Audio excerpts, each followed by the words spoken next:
వాళ్ళు వాళ్ళు కొట్టుకు చేస్తారు. కార్యకర్తల గురించి పట్టించుకు చచ్చినటువంటిది లేదు. వాళ్ళు తెలుగుదేశం జాగ్రత్తగా తన పవర్లోకి వచ్చిన ప్రతిసారి కార్యకర్తను వెల్సెటిల్ చేస్తాయి. అందులో రేషన్ షాపుల్లో యజమానుల్లో 100కి 85-90% మంది తెలుగుదేశం అభిమానులే ఉంటారు. జగన్ దాన్ని కంట్రోల్ చేయలేమని వాళ్ళ చేతిలో నుండి తీసుకొచ్చి ఈయన MDU వెహికల్స్ పెట్టి అది వైసీపీ వాళ్ళకి ఇచ్చి ఈయన కొత్త వ్యాపారం ఏర్పాటు చేశాడు. ఆ కసితోనే కదా డీలర్లు అందరూ కలిసి జగన్ ఓడించింది. కాబట్టి వాళ్ళు దాన్ని కొమ్ముకోవడం అంటే వాళ్ళ డీలర్లను కూడా దొంగలనాలి కదా, వాళ్ళందరికీ తెలుసు కదా అది. కాబట్టి అంత అగ్రెసివ్గా వెళ్ళట్లేదు, వాళ్ళు స్టేట్మెంట్ ఇస్తుంటారు.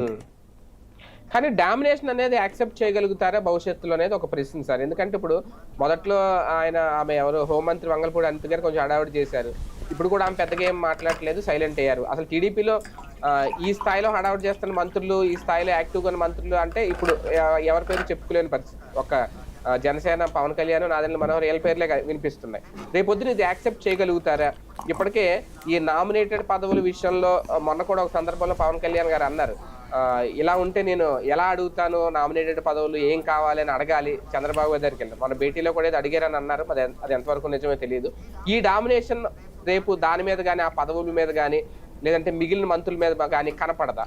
ఇప్పుడు ఒకటి పవన్ కళ్యాణ్కి ఒక టార్గెట్